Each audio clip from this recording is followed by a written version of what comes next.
Good evening. I'm Helen with the City of Roseville's Public Affairs and Communications Department. On behalf of the city, I'd like to welcome you to the virtual public meeting for the update of Roseville's hazard mitigation plan.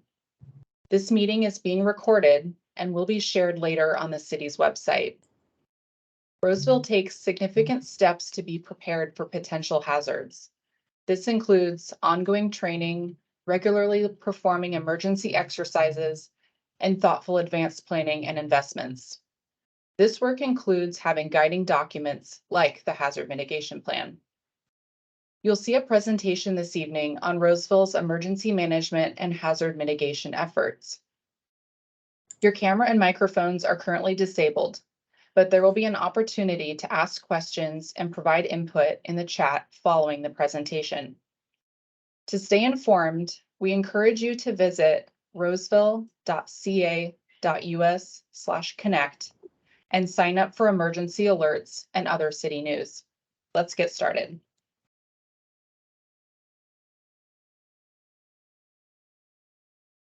All right, hello everybody. My name is Joe Anderson. I'm with the city's Public Works Department, Floodplain Management Section. I'm the city's project manager for this 5-year update of our multi-hazard mitigation plan.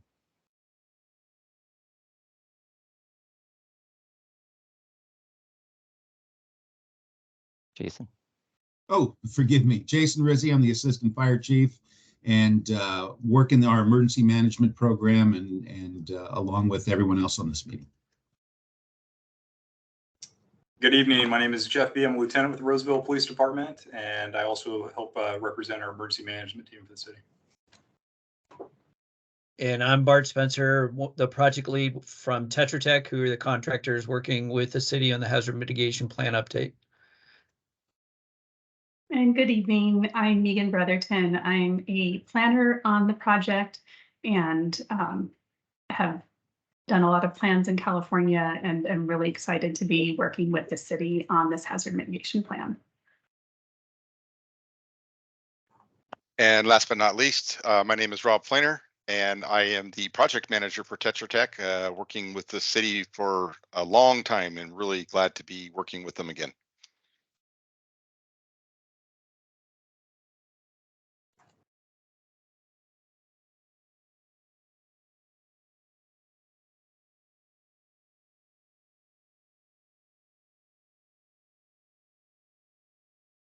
So tonight, here are the topics that we're going to run through tonight.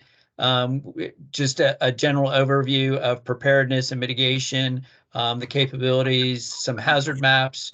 We have a question and answer period at the end, and then the possibility for what we refer to as a SWOO session, which is strength, weaknesses, obstacles, and opportunities. All right, good evening. Before we kind of dive into what the multi-hazard mitigation plan is, we just want to provide a kind of a brief overview of what our emergency management team does. And so really we represent, our emergency management team for the city represents every department across the city. And so each department has members in there, and really our job is to really kind of look at what potential hazards the city may face, kind of look at what efforts we can put towards to making sure that we're planning appropriately, we're prepared for whatever those emergencies that may come, and then really when that emergency happens, how are we going to respond, and then really how do we recover from that as a community, and what do we learn from that, and so to help mitigate potential further issues if it were to happen again. And so as I mentioned, you know, every department throughout the city is represented in this, and you know, we're here to help make sure that you know, we're constantly training and putting on events throughout the city to where our staff has an opportunity to train for these emergencies as they happen. So that's what we're here to do for today. Next slide. Great. And as Jeff mentioned, that emergency management team in every department, we have something called an emergency operations plan. And actually today we just met as an emergency management team, and everyone probably on this call went through all the storms that we recently suffered through, the new year and most recently. So with that emergency operations plan, every single department, as Jeff mentioned, when those storms came in and we had issues, be it down power lines or potential flooding or things of that nature, that plan allowed us to coordinate with each other, set up plans prior to, so we were able to effectively respond and respond to the needs of our residents and community. So the emergency operations plan is that guiding document when something does happen. It's how we interact with each other as a city, how we engage with our partners, and it gives us kind of a roadmap on how to respond to whatever the incident may be. It could have been we used it during the pandemic from the storms. It could be some other type of disaster, but that's what gives us the opportunity to work together and be effective.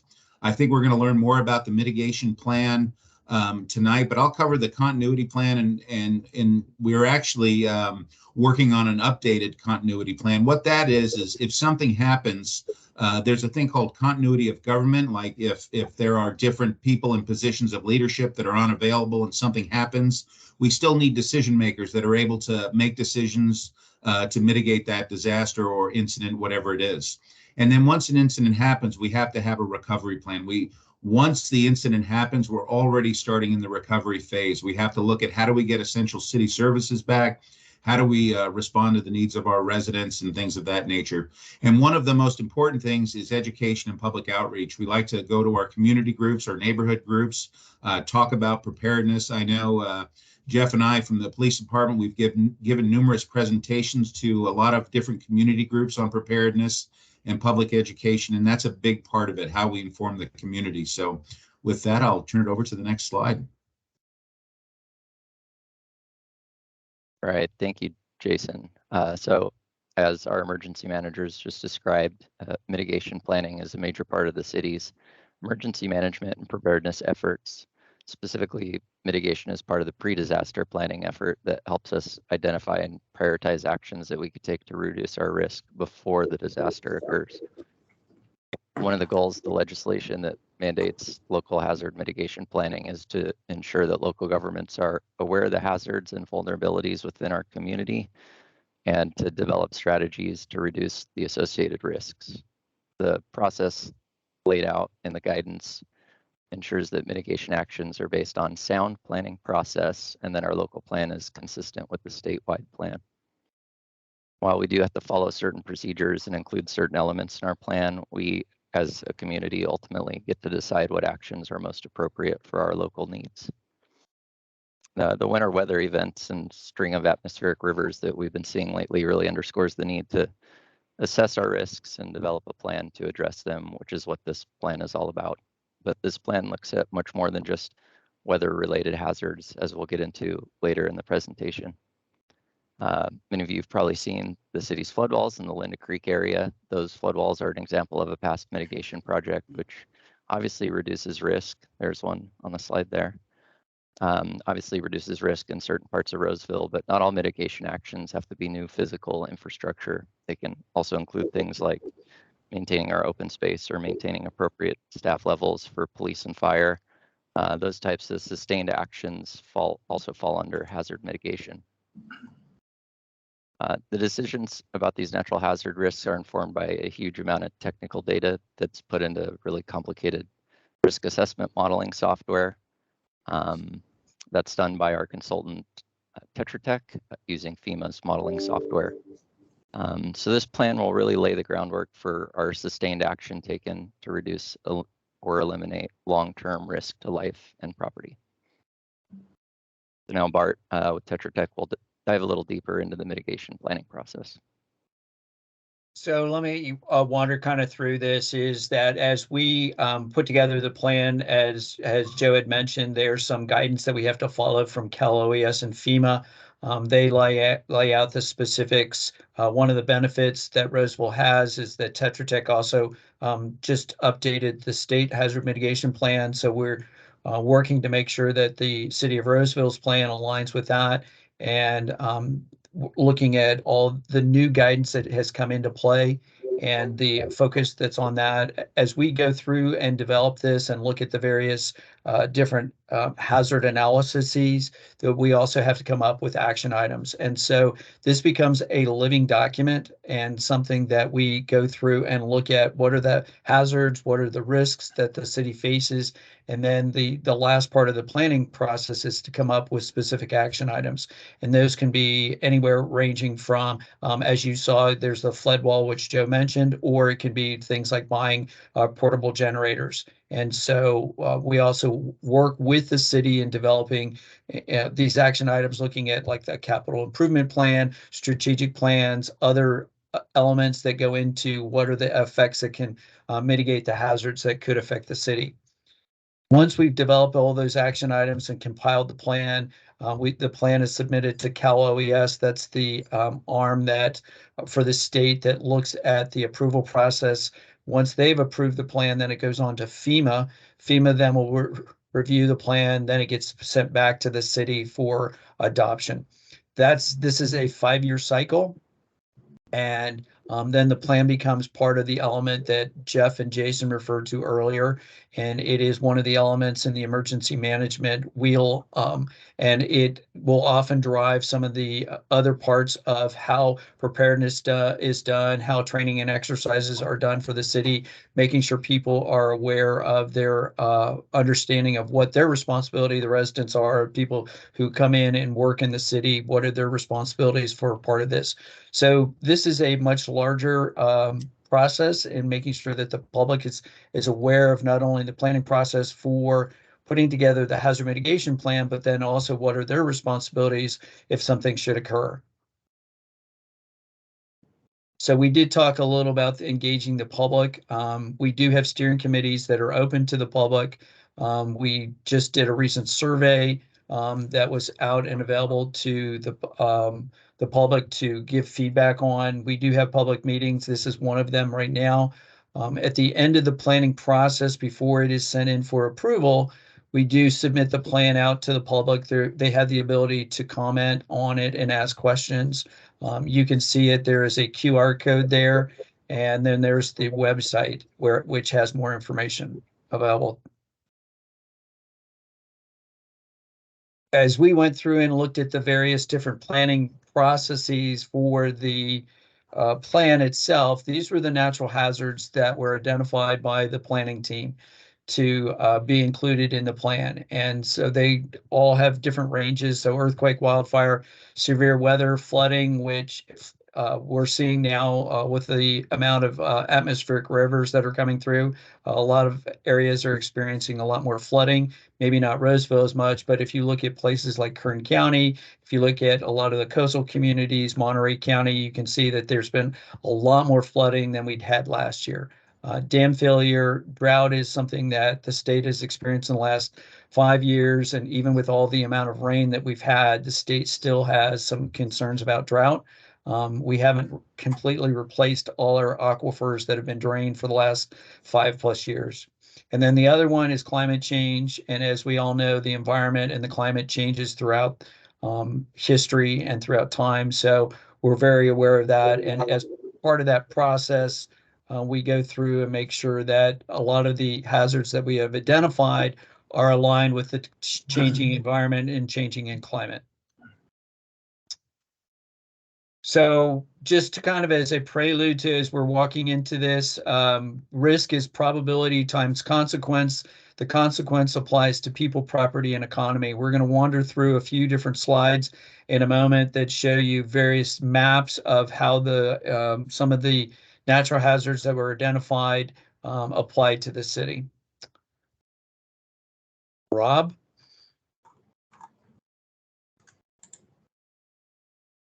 Okay, so the first map we're looking here is a what we call a shake map. Okay, this is looking at earthquake risk. When we talk about earthquakes, there are basically two functions of earthquake risk.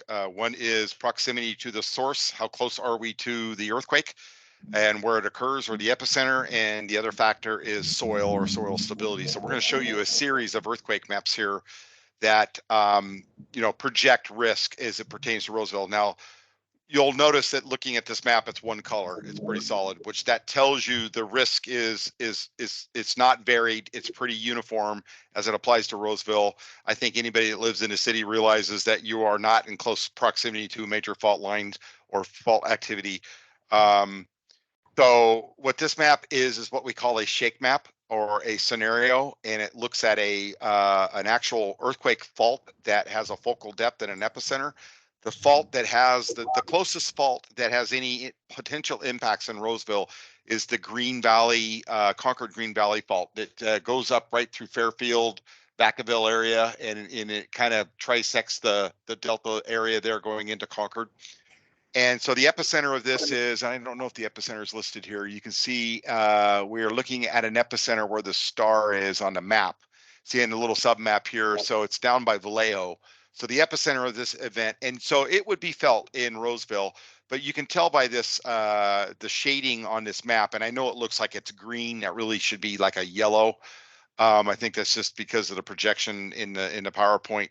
It's very light to none to slight. So we're looking at some very marginal impacts or ground shaking within the city of Roseville from this scenario event, but you would feel it. And when we talk about the Mercalli scale, which is the way we measure earthquakes, there's different gradients of severity. You know, obviously, when you look at a Mercalli scale 8, that is moderate to high. That's, you know, major structural damage. When you get into the light to the very light, it's basically saying, yeah, it could possibly knock over a bookshelf. You'll definitely feel it, but it's not going to significantly shake your property. So this is what we call a shake map. And so this is one of the first scenarios we look at for earthquake. Bart, you want to go to the next slide? There we go. This slide, and you notice it's basically the same, is what we call a probabilistic map. So the first map is a deterministic map, which is based upon an actual scenario event. What we do with probabilistic modeling is we shake the entire area to the same intensity. Okay. And you know, that's not a way an earthquake's going to work, right? You're going to feel more ground motion and more intensity the closer you are to the epicenter. And then obviously the intensity, depending on the type of earthquake, radiates out from that epicenter. What a probabilistic model does is it shakes it to everything to the same intensity. And really why we do these probabilistic models is what we call a building performance model. So this is what the building code is based upon. When you look at codes and standards, it's based upon a probabilistic intensity. And usually most building code applications apply to the 100-year probabilistic intensity. So this is an intensity that has a 1% chance of occurring in any given year based upon historical occurrence. And we can see, once again, what's driving this is, you know, proximity to the source. There are no localized fault lines that intersect the city of Roseville. Most of these faults that could create any intensity are, you know, tens to 30 to 50 miles away. So once again, you see this slight gradient. But what it is here is we're shaking the entire area. So we will be doing some modeling of using this data of the building stock within Roseville, where we'll take that intensity, and in essence, what the model does is it shakes the building and it says, okay, at this intensity, how will the building perform? So this is what we call probabilistic data. And I know it doesn't show a lot of variance. I mean, if we were to be looking at this map in the Bay Area somewhere like the city of Concord or Oakland or whatever, you see colors like you wouldn't believe. Because A, we're really close to the source, and B, we have the next function of vulnerability, which Bart, you want to bring up the next slide?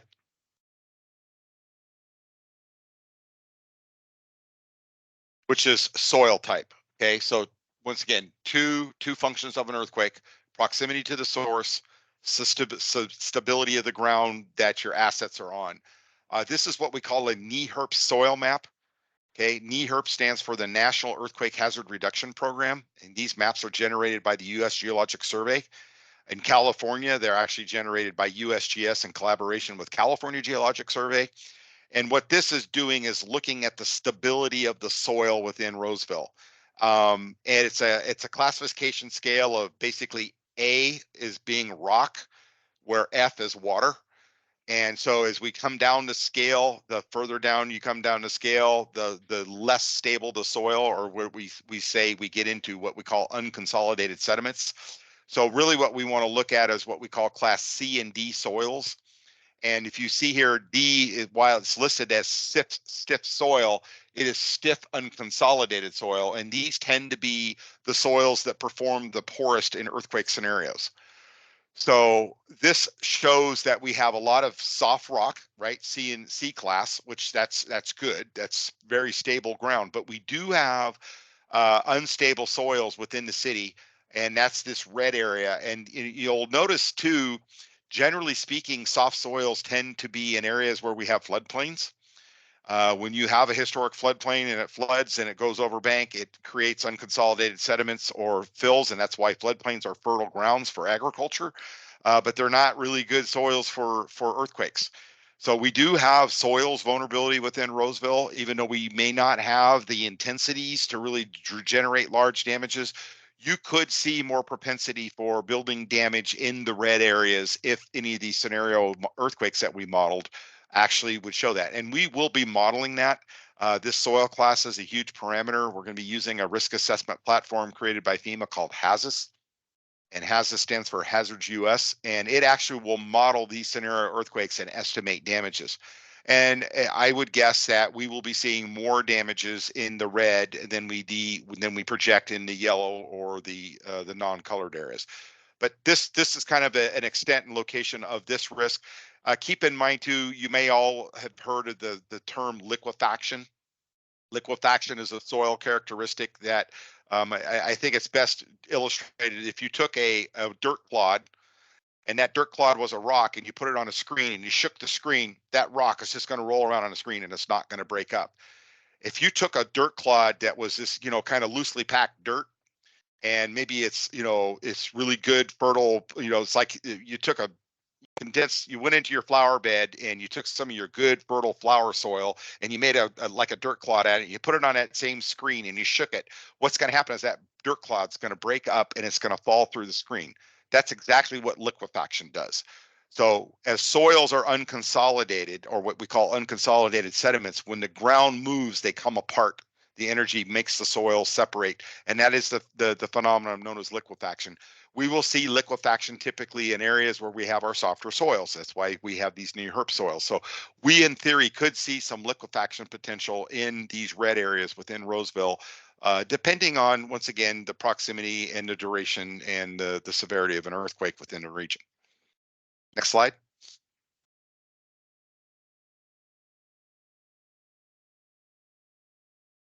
Okay, this is what we call a flood hazard map, and I don't think, Joe showed the flood wall, and Roseville has a rich flood history, and they also have a very rich tradition of being progressive and proactive at mitigating flood risk in the city of Roseville. So for anybody on the phone that's been around a long time, you probably remember the floods of 86 and 95, and those were pretty significant, very significant floods. To the point that, it brought the president of the United States into Roseville. President Clinton came, I believe it was after the 1995 event. And the city, being progressive, basically said, okay, we're going to try to stop flooding. Not stop it, but reduce that risk. And so that's where the Kirby-Linda Dry Creek Flood Control Project was constructed, which had major impacts on reducing flood risk. But there is still flood risk within the city, and all the blue areas and the pink areas are areas of flood risk, and these are showing what we call different probabilistic flood maps. You may have heard of the term the 100-year flood or the 500-year flood. These are not floods that happen every 100 years. These are any flood event that has a 1% chance of occurring in any given year. Or if you're a 500-year floodplain, that would be something that has a 0.5% chance of flooding any given year. So you'll see the 0.2% in the green, that's the 500-year floodplain. The blue is the 100-year floodplain. And then the pink areas are what we call floodway. Floodway is a FEMA term for an area where our deepest, fastest floodwaters are flowing, and they are delineated on FEMA maps. We do have floodplain and floodway within the city of Roseville. But the interesting thing about that is, the progressive nature of Roseville, that risk is pretty low, because after those flood events in 86 and 95, the city adopted policies not to allow new development in its floodplains. So as the city has grown and the population has grown, it is steered development away from floodplains. So our flood risk has stayed pretty static in Roseville. When I say static, it hasn't grown with future development. It's been focused, but these areas highlight where the flood risk is based upon mapping and modeling. These are what we call the FEMA maps that FEMA requires, where if you're in a flood zone, you're required to have flood insurance under those programs. And there are also regulatory provisions that the city that has in place that apply to these mapped areas. So this is your flood hazard area, extent, and location within the city. Next map. Okay, another hazard that the city is required to address under the provisions by both the state and FEMA is what we call dam failure inundation. So what the FEMA requirements and the state requirements says, if a community is impacted by inundation from a high hazard dam that is either state or federally regulated, high hazard doesn't mean it has a high propensity to fail. It means it has a high downstream population. There's a high degree of exposure downstream based upon metrics that are established by various programs, whether it's the Corps of Engineers or the California Department of Dam Safety. They all have standards for establishing high hazard dam criteria.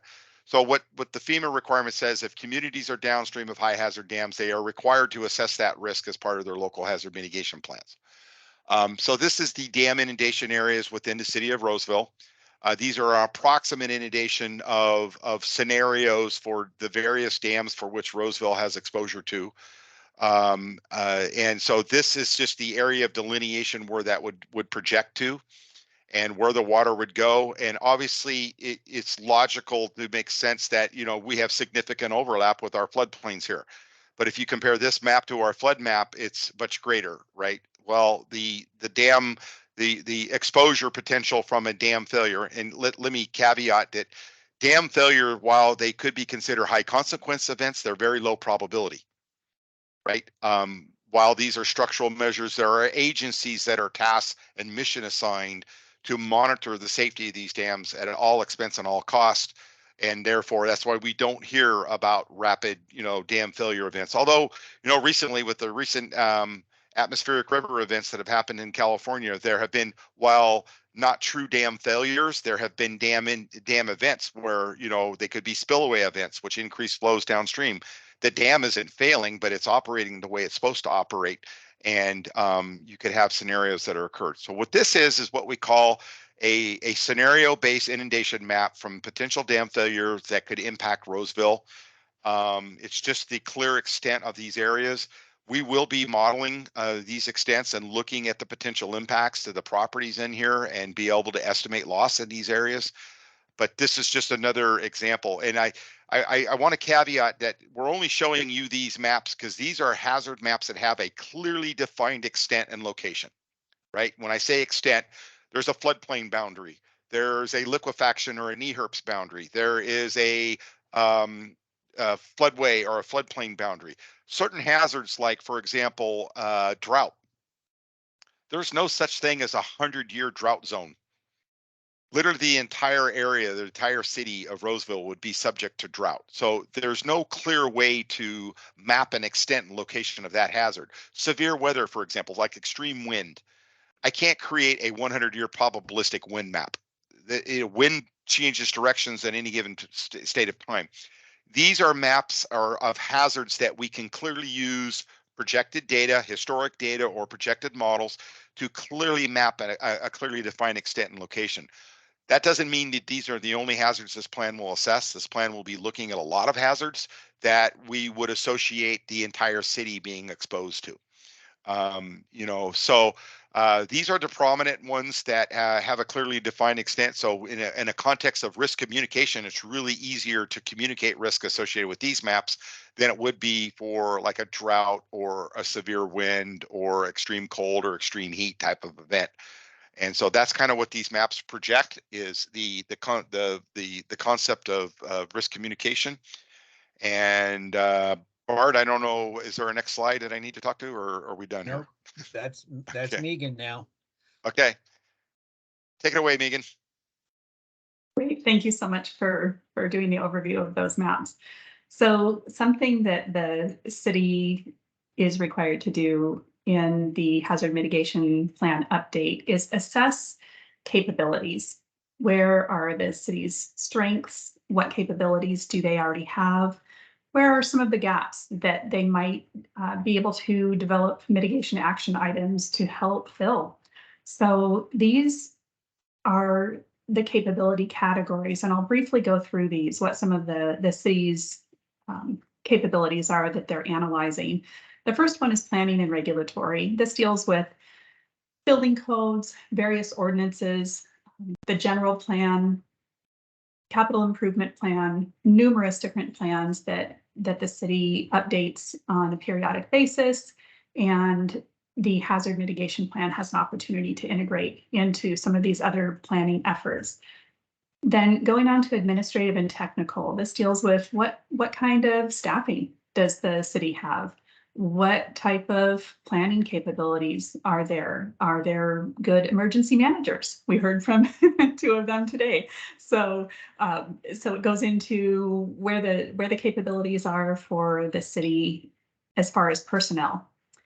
Fiscal, what type of funding is available? Where are fees generated that can help fund some projects? And one of the main reasons why jurisdictions develop and update hazard mitigation plans is because it opens up a wide stream of mitigation funding from FEMA that would not be available without a plan like this. So that's something also that this plan does, is it increases the fiscal capabilities of the city. Next is the National Flood Insurance Program. Some might be familiar with this as the NFIP abbreviation. And Rob spoke about this a little bit. This also goes into the community rating system, which Roseville has a real reason to be proud in this regard, because Roseville was the very first city in the US to receive the very highest CRS rating, which means that the city worked so hard at flood damage control, at all of the different factors that help make the community safer from flood hazards, that residents are able to receive significant reductions in their insurance rates because of this. So the city has worked very hard to make sure that residents have that benefit of reduced insurance rates, as well as just protecting their homes. So it's a really fantastic thing that the city has worked on very hard over the years. This is not a one and done thing. The city has to constantly be maintaining that standard. And again, the hazard mitigation plan works into helping to hold that high community rating system standard. Another really important aspect of community capabilities are public outreach. How is the city communicating with the public, letting the public know about potential hazards, about opportunities for mitigation information, and so on. So you can see some of those things the city uses. You all took advantage of some of the outreach because you're here today. So obviously outreach is working, and thank you so much for participating. Public participation is an integral part of hazard mitigation planning. And then there are other programs that the city participates in that help increase capabilities, as well as looking at adaptive capacity for future changes from climate change impacts. Going back to the atmospheric river events, these have been tied to climate change impacts, and the city will also look at capabilities to see what do they currently have in their capabilities to anticipate impacts from climate change, and where might there be opportunities for improvement. So that's a general overview of capabilities. I'll hand it back to you, Bart. Thanks. So where do we go from here? So we're about 2/3 of the way through with this planning process. We've had several public meetings, steering committee meetings. We will be having a second public meeting. This is the first one. We will be, as I said, having a second one when the plan is about finished. And that will be probably during the public comment period. That will be a 14-day period in which the public can ask questions about either the process or hazards or anything that's related to that. And then as it goes through the approval process, it will come back to the city council for consideration and adoption. And so that's all the next steps that we go through.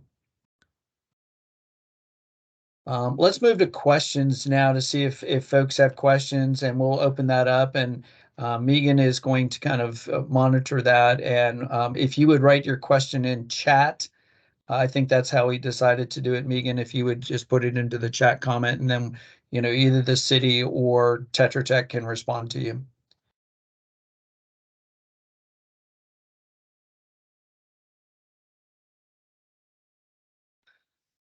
I'll So point out that while- there was one earlier question about whether or not this would be recorded, and yes, it will be Yes. recorded and posted on the city's hazard mitigation plan webpage, which is right there at the bottom of this slide. No questions. So is everybody ready for a pop quiz? Is the chat muted? I'm looking at it. It says the meeting chat is muted. Is that it's still, people are still allowed to comment in it, or is it? The chat is open, so we have received a couple of chat comments already, so we should be able to have folks enter comments in chat.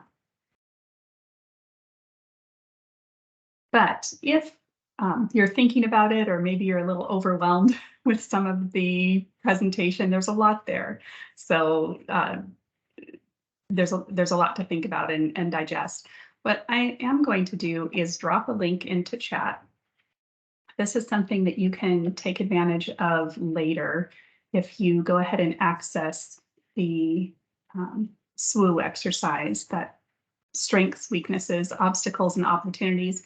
And this is just an opportunity for community members to weigh in on what they feel the strengths are, or perhaps need for improvement, where improvement is needed from various city departments, agencies in the area in relation to the natural hazards. So the way the survey is laid out is that it's designed by hazard, can access it, provide some input, and then the city will be able to take that and perhaps even develop mitigation actions based on your input. So please feel free to take a couple of days. We'll probably close that survey on Monday. So go ahead and take a couple of days and feel free to provide your input there.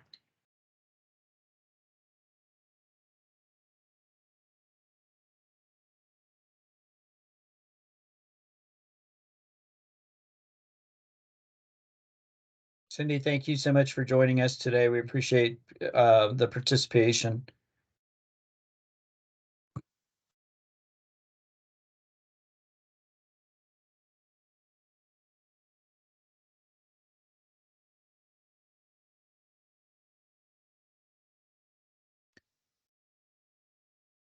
Other question? Any questions? I mean, we'll stay for a little while to see if questions come to your mind as you're putting all this together.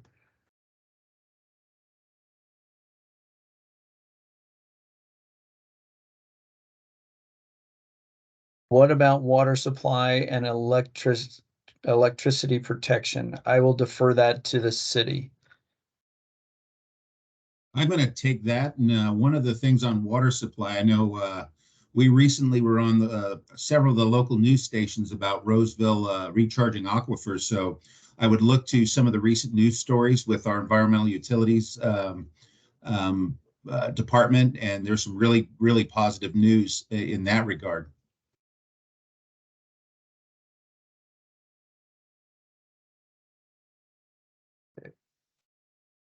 What is the timetable to complete the plan? So as I mentioned, it's about 2/3 of the way finished.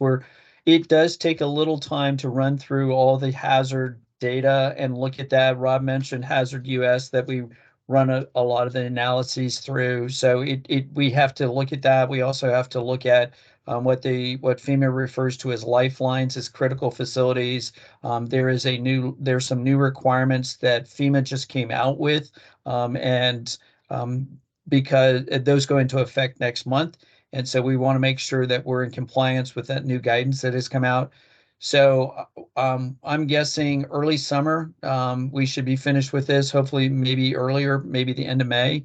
But it does, the requirement period for approval is 45 days for each agency for Cal OES and FEMA. So they do have 45 days to go through and look at the plan. It usually takes a little less time than that. But hopefully our intention is to have everything wrapped up before September. Let's see. Has the turmoil with Twitter affected our hazard planning any?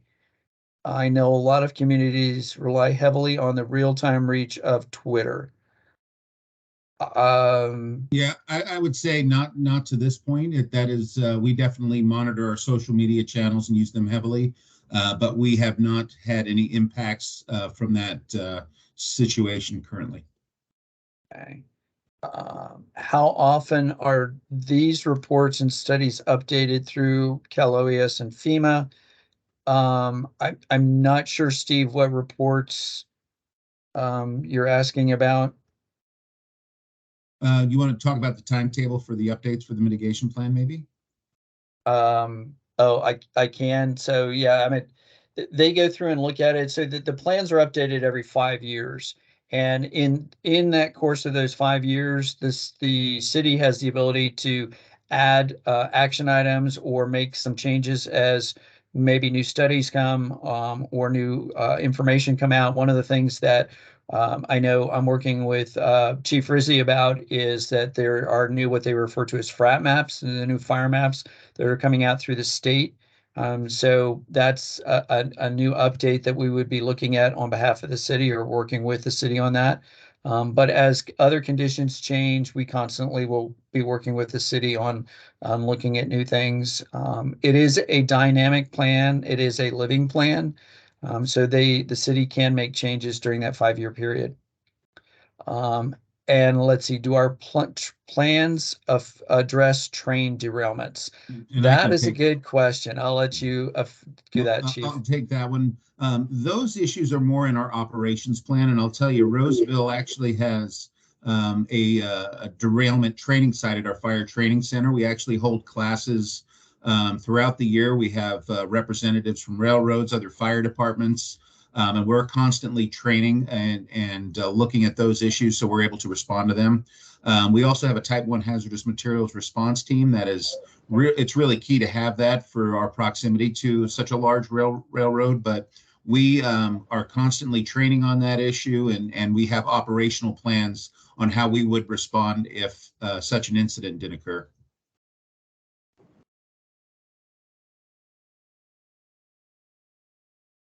These are good questions.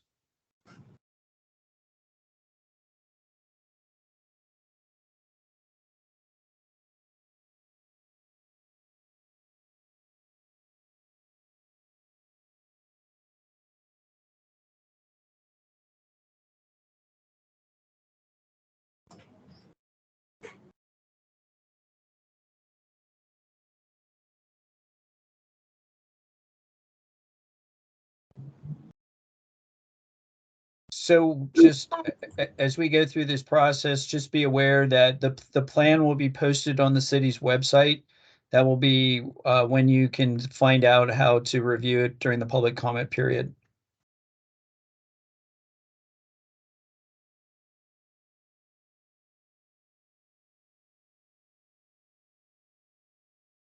And it hasn't been mentioned yet, but since I think it's a pretty cool feature, just wanted to bring up that pretty soon here we'll be having the story map that folks can get onto from any computer and find the more information about the hazards that would affect their particular home, place of business. That's not available yet, but it will be soon. That'll be a great way for folks to get more specific information to go along with this plan. That's great, Joe. So yeah, let me build on that. That's an interactive tool, so you can actually put in an address and find out what are the hazards that affect your specific address, whether it's your residence or your school, your kid's school, or your business or something like that. And then also it can be used to add other information on preparedness, like what emergency supplies you need to have, what are other preparedness information. So I love Scott's comment here. Comment question. How can I gracefully tell friends and family how sorry I am that their city isn't anywhere near as prepared as my favorite city, Roseville, California? We might just have to do some sympathy cards that are based on hazard mitigation, and they'll be available for purchase at a later date. In the lobby as you leave. Yeah. It is really true. From the input from the public survey that I'm sure many of you took earlier in the process, there is so much appreciation from community members on the work that the city has done to be prepared and to protect the residents. So and we're really happy to be able to be part of that effort to continue to help the city be proactive in mitigation efforts.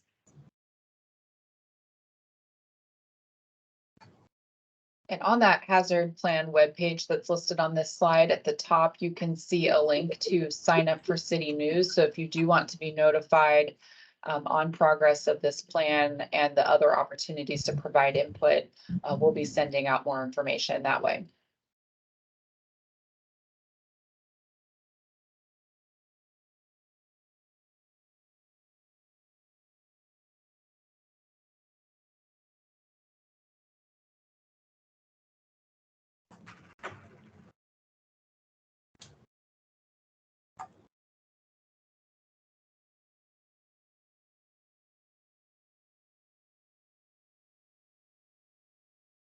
Is this considered the LEMC where other emergency managers can attend? I wonder if he means LEPC, the local emergency planning. It might be that. That is something separate. This is our City of Roseville multi-hazard mitigation planning team.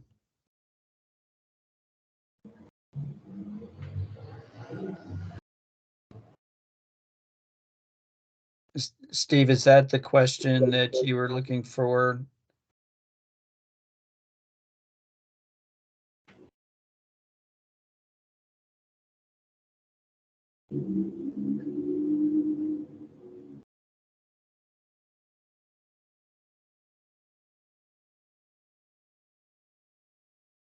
To that, Steve, maybe if my email address is available on the city's website, if you want to email me directly, or if there's a way we can get your contact information, I can certainly touch base with you on that question.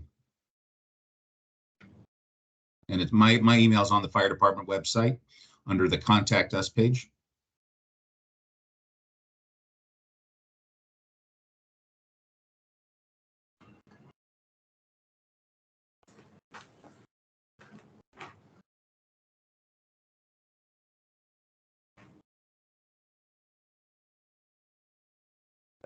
Other questions?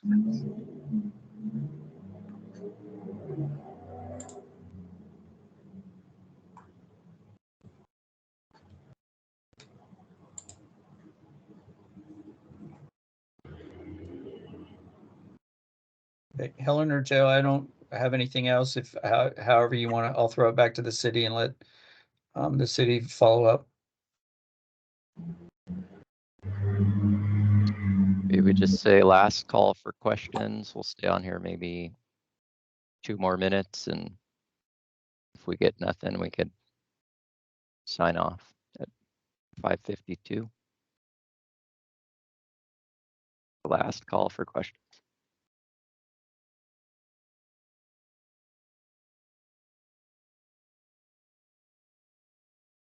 While we're waiting to see if any other questions come in, going back to Scott's comment, this is something the city takes very seriously, and making sure that we're prepared for protecting our citizens and safeguarding, lives and property if a large scale emergency were to happen in our city. And so we appreciate you being a part of this as members of the public and kind of helping to listen in on things that our city is doing to help protect the city. And we just appreciate everybody being here.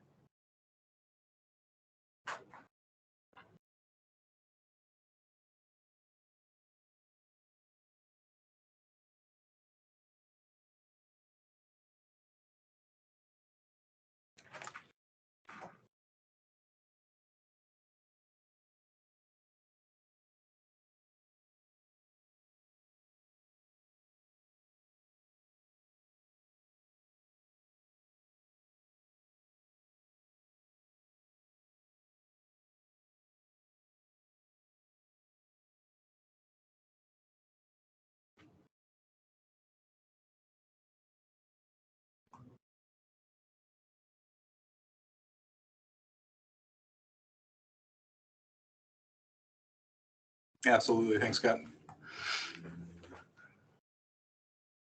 Yeah, thank you. Not Wraps it up. seeing any. Yeah, look forward to the next meeting. So yeah, we don't have a date set yet for the next meeting, but it will be happening pretty soon, probably within the next 6 weeks, Bart. But we will let everybody know what that date is once it's set, and look forward to that meeting.